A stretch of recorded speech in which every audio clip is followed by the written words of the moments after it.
Uh-oh, did the Pod Save America bros just admit there's something to that whole Biden family influence peddling scheme? Do tell, do tell. Don't forget to like, comment, subscribe to the show on YouTube at Tomi Lahren is Fearless. The show starts now.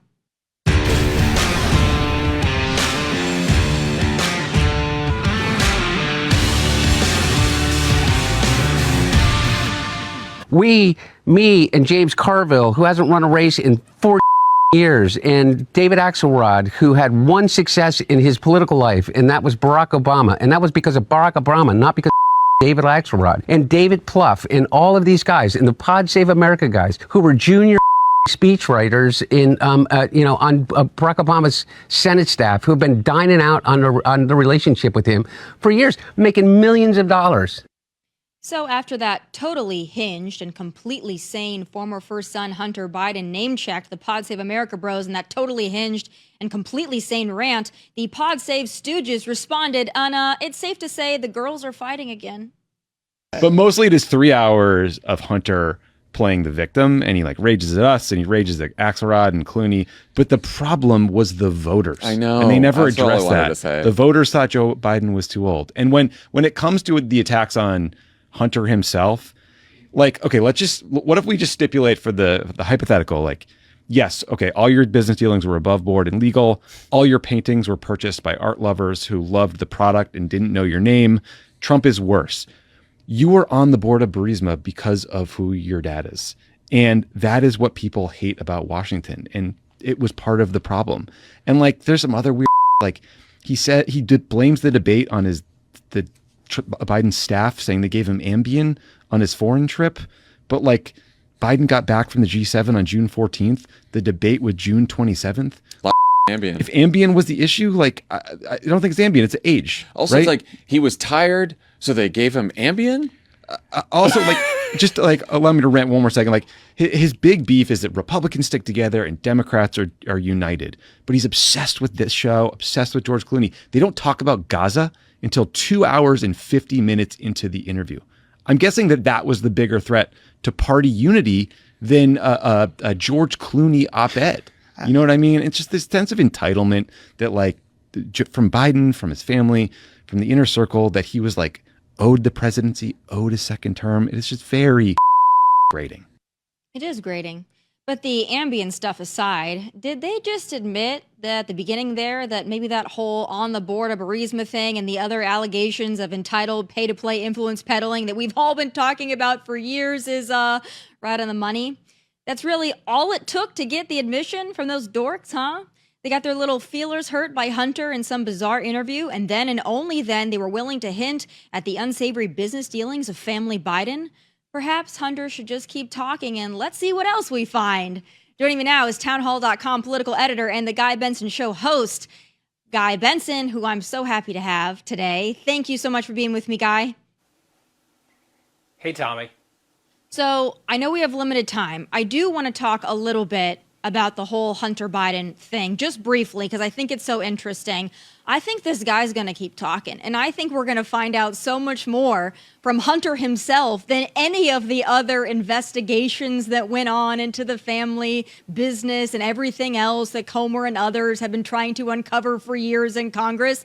I think just put Hunter on some podcasts, and we're going to be good to go. You know, I have to say that listening to the two clips that you played back to back, there were some actually fair points made on both sides, and I found myself wondering who I was rooting for. Probably just rooting for rhetorical injuries overall, because they're both so sort of odious in their own ways.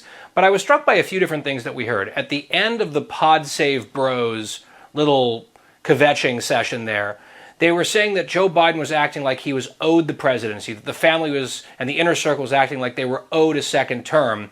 But they also said that ultimately the problem was the voters. I just want to remind them that their party actually had a primary election and the voters chose Joe Biden. Yes, the elites were all lying about Biden's condition and all of that, saying that he was better than ever and all those gaslighting claims. But they went through the process of a Democratic primary. They squeezed out anyone else basically who was trying to challenge the incumbent. And millions of votes were cast for Joe Biden, and he was nominated. So that's the best case for him being owed the nomination because voters made that decision. And then when the rest of the voters saw what we all have been talking about for many, many months in a way that was inescapable on that debate stage, then the Democrats said, okay, never mind, new plan. All of the lying that we've been doing, all the attacking, all the cheap fakes nonsense, that's out the window. Now we've got to knife the guy, which is when Clooney et al. Went to work. So I understand why Hunter is aggrieved, especially because the gravy train has dried up. But I think some of the excuses being made by the pod bros don't quite stand up to scrutiny either. So yes, I'm with you. I hope this keeps going. I hope they go back and forth for many more months. And I can't help but to notice that the way that Hunter speaks and the way that Joe was speaking there at the end, where he was getting angry at some points, I guess he's been doing that for years, but more noticeably towards the end there, we all thought maybe it was some kind of a lash out because of a cognitive failure, but maybe that's just the way the Biden family operates. Maybe that's just the way that they talk and act. Maybe they're just deeply angry. I don't know. Good luck to them. I want to talk next about the whole RussiaGate, Obama. Trump talked about it yesterday in the Oval. I thought it was very interesting what he said. Of course, everybody gasped because if you're President Trump, you can't call out Barack Obama, who is, of course, the golden goose. But let's take a listen for those who missed it. If you look at those papers, they have him stone cold, and it was President Obama. It wasn't lots of people all over the place. It was them too. But the leader of the gang was President Obama, Barack Hussein Obama. Have you heard of him? And except for the fact that he gets shielded by the press for his entire life, that's the one they look. He's guilty. It's not a question. You know, I like to say, let's give it time. It's there. He's guilty. This was treason. This was every word you can think of. They tried to steal the election. They tried to obfuscate the election. They did things that nobody's ever even imagined, even in other countries. You've seen some pretty rough countries. This man has seen some pretty rough countries, but you've never seen anything like it. And we have all of the documents. And from what Tulsi told me, she's got thousands of additional documents coming. So President Obama, it was his concept, his idea, but he also got it from crooked Hillary Clinton. Crooked is a $3 bill. Oh, I love listening to him analyze all of this. But, Guy, here's the thing that I think is so interesting about all of this, because I think there is a collective gasp, of course, from the mainstream media and others, when President Trump talks about maybe President Obama being prosecuted, even President Obama in handcuffs with a mugshot, and everyone just gasps like, oh, you can't do that. But then flash back to not long ago, we have a mugshot of President Trump out of Georgia for supposed election interference or meddling. So I wonder why you think it is that when we talk about President Obama, we can't possibly go there on any type of criminal indictment or prosecution. But with President Trump, I mean, how many times do they do it? 4, maybe 5? Mm-hmm. Well, I think some of the gasping was over the word treason, which is about as high decibel as you can get. That's going nuclear, DEFCON 5, whatever is, you know, that's a capital offense, treason. So that is not a direction I would have gone. I'm not sure that's helpful, especially if you're trying to convince the average person who is not paying attention on a granular level to this big fight that started basically a decade ago. Yelling treason, I don't think is helpful, although maybe it's, you know, drawing eyeballs and getting people all fired up about it. But yeah, look, I think if you're going to start busting norms and arresting political opponents and putting them in handcuffs or putting them in front of the camera and taking mugshots, you have to kind of think about what might happen if turnabout becomes fair play and whether or not you want to bust certain norms in the effort to win an election or stop someone that you view as a real threat to the country or threat to your political power, whatever it might be. I think, having followed this along with a lot of people in our world, Tomi, for years, there has been, and I mentioned this on Special Report recently, this thick residue of scandal around RussiaGate and how that whole thing got started, the Hillary Clinton campaign, paying for that ridiculous unverified dossier, which then made its way into the bloodstream, was leaked out to the media, often certain elements of that completely uncorroborated document used to get FISA warrants to spy on Americans.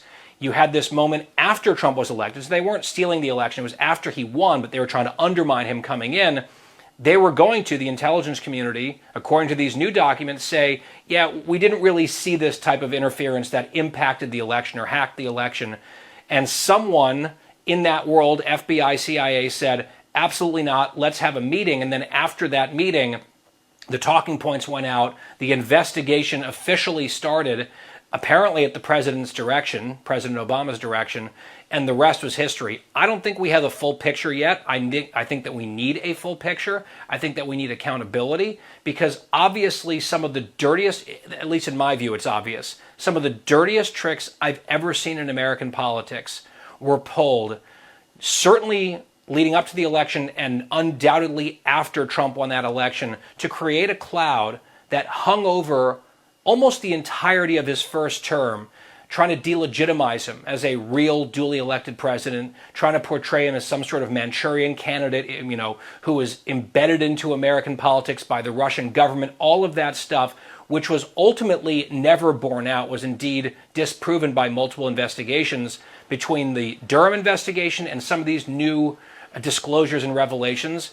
I think it is very important for very, very tough questions to be asked about the Brennans of the world, the Comeys of the world, the Clinton campaign, all sorts of people in that universe, and yes, the former president of the United States, Barack Obama, who I think shouldn't just get away with some statement put out on social media by his team, a written paragraph. He should deign to answer questions from reporters on this subject, and hopefully not just hand-picked reporters, hopefully someone who's done their homework and can ask the fair, tough questions on this subject. Maybe that's a dream to hope for, but I think it's something that we should expect or at least demand as the American people. I think there's a better chance of Koberger talking than President Obama talking transparently about this. Speaking of things that people want us to talk about, I don't know about you, Guy, but every time I talk about an important subject, whether it be immigration, the off-duty CBP agent that was gunned down in New York, whether I'm talking about California FireAid, it doesn't matter what I'm talking about. There will be an endless stream of comments saying that I must talk about Epstein and only Epstein, and people only want me to talk about that. I'm sure you get similar comments. You want to talk about other world events, and it's like, nope, this is the only thing we want to talk about. Now, a lot of these people are grifters, and they exist primarily only on social media. But it's not that we don't want to. Yeah, it's not that we don't want to talk about it. It's just there's not much more we can talk about here. But of course, CNN thought they had a bombshell. They showed pictures, apparently, of Epstein at one of Trump's weddings, and that was supposed to be some bombshell. It's kind of like when they had his tax records, when they made a big deal about that one on MSNBC. I don't think that this is some huge bombshell. We know that they knew each other, but I want to get your professional take on it. How should we be talking about the Epstein saga? Because apparently we're supposed to do it every other word. Yeah. So it's kind of tough because, and to your point quickly about the CNN revelation of that photo, that thing's been kicking around the internet for years. I'd seen it before, so that was not huge breaking news. I know it was sort of hyped that way. Maybe it had not broken through into the mainstream in certain ways. But yeah, these two guys knew each other, were friendly for sure, and I think there at least might have been indications that Epstein was a very unsavory character already by that point, given the alleged letter that Trump wrote, or someone wrote and signed it for Trump. Trump denies the whole thing, of course. There's also the undisputed, from everything I've gathered, undisputed fact that at some point when it became clear that Epstein was engaged in criminal activity and alleged sex trafficking and was like hitting on some Mar-a-Lago member's teenage daughter, Trump kicked the guy out of Mar-a-Lago and severed ties with him. And that was many, many, many years ago. So I have a few different thoughts on this, and we can only say what we know, and there's only so much that we know. I really, and I'm sure you've thought this and made this point too, Tomi, I cannot imagine, and I have a fairly vivid imagination, I think, I cannot imagine that there is some sort of smoking gun connecting Donald Trump to this sordid, evil mess of Jeffrey Epstein in any sort of meaningful personal way, that the last administration and the Democratic Party and the Biden, Merrick Garland Justice Department, they just sat on it and chose to pursue all these other forms of lawfare and legal harassment and prosecution against Trump all over the country with all these wild, novel legal theories, whether in Georgia or New York at the federal level. I mean, you and I talked about all of that as well. They threw everything they had at the guy.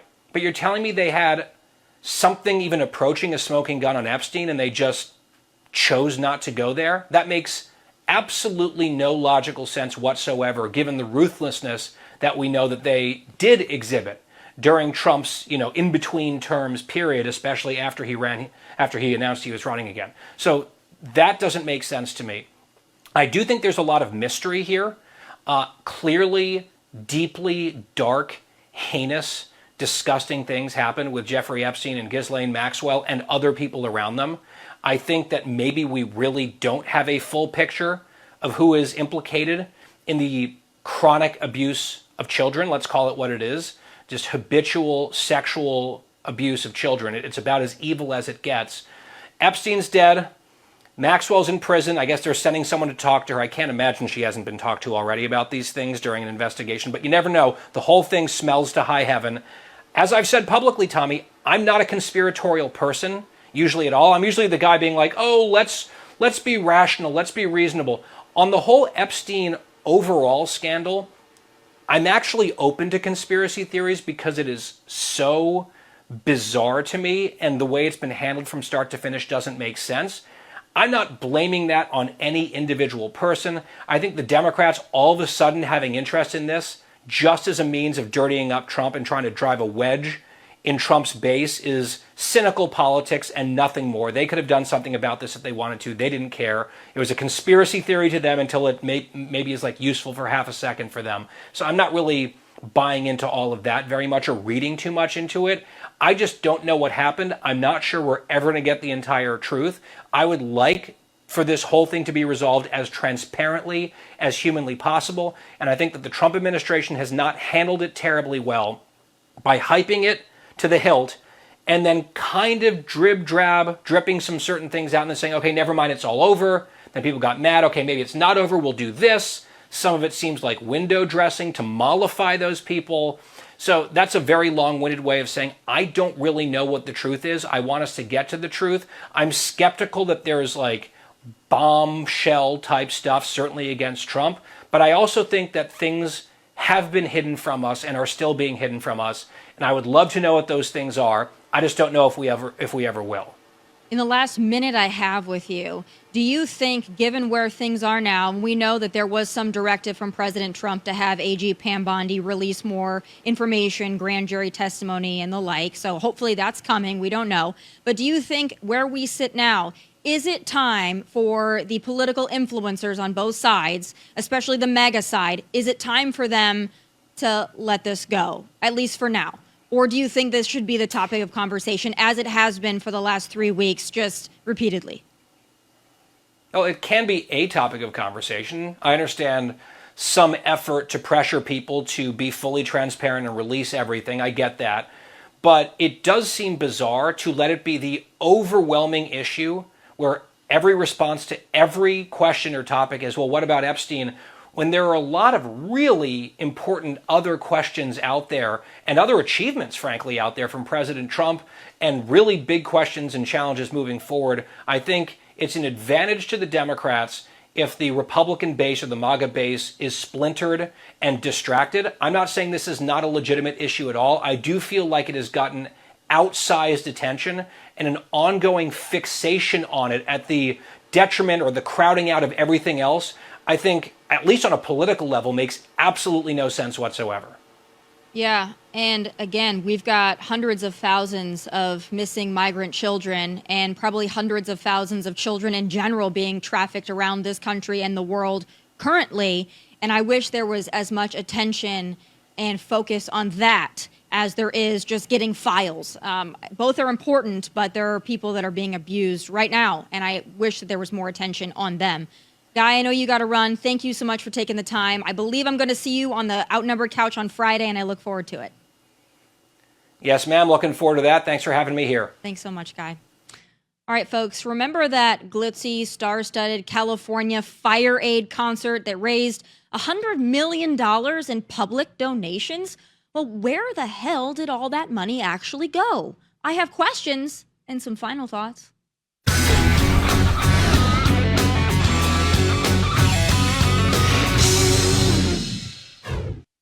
Southern California was absolutely ravaged by those wildfires in January of this year, and our collective hearts broke for the victims who lost everything. And that's why people from around the world generously helped raise some $100 million as a part of that star-studded California FireAid concert in late January. But where the hell did that money actually go? Well, it turns out we, and more importantly, the fire victims themselves, have more questions than answers. 2 LA area local news investigations came to 2 similar conclusions, that those tens of millions of dollars were handed over to organizations. You know, nonprofits and NGOs. That's not uncommon, not necessarily shady. But when you do a deeper dive into the organizations and how that money was divvied up and to who and to what, well, it's a little sus. For their part, fire victims themselves are saying they have yet to get jack. When you donate to a relief effort or take part in a benefit concert for a specific event to help victims, you kind of assume, or at least you hope, even naively, that your money is going to go to something perhaps a little more focused than, I don't know, the California Native Vote Project, for God's sake. Excuse me, but what in the flippity flip does a political nonprofit that exists to encourage Native Americans to participate in the political process have to do with fire victims? Now, the FireAid website says that those funds were supposed to be for financial assistance for displaced and affected Native families, expanded healing and mental health services, and distribution of critical health and safety resources. Okay, even if you think that could possibly be a worthwhile expenditure of FireAid funds, I'm glad our friends over at Breitbart pointed out that, according to census data, there were 16 Native American residents of Pacific Palisades out of nearly 23,000 people. There were slightly more Native Americans in Altadena affected by the Eaton fire, 46 out of 43,000 residents. So the money donors graciously handed over to help fire victims, in part, went to a political nonprofit created to turn out the Native American vote and also help Native fire victims, of which there are a grand total of 62 out of 66,000 total residents. I asked Governor Gavin Newsom if his office or Mayor Karen Dumbass's office cared to look into this, and, well, you see the response. Gavin's office said basically, not their problem. So let me get this straight. The governor's office has no interest in investigating or making sure that those who donated to this cause were not defrauded? Wow, just wow. This whole California FireAid situation feels like a mini USAID scam. And also, how does money always just go poof in California? By the way, $20 billion doled out for homelessness is also unaccounted for. Or that illustrious bullet train to nowhere. I smell a rat. Maybe named Gavin, don't you? Those are my final thoughts. Please be sure to tune in live tomorrow at 1 p.m. Eastern. Catch full episodes on Outkick and Fox Nation. Please like and subscribe to the YouTube channel at Tomi Lahren is Fearless. From Nashville, God bless and take care. Hey, thanks for watching. If you want more of my hottest takes, must-see conversations, and of course, my final thoughts, click here and make sure you subscribe here so you never miss a beat. I'll be here every weekday, and I hope you'll join me.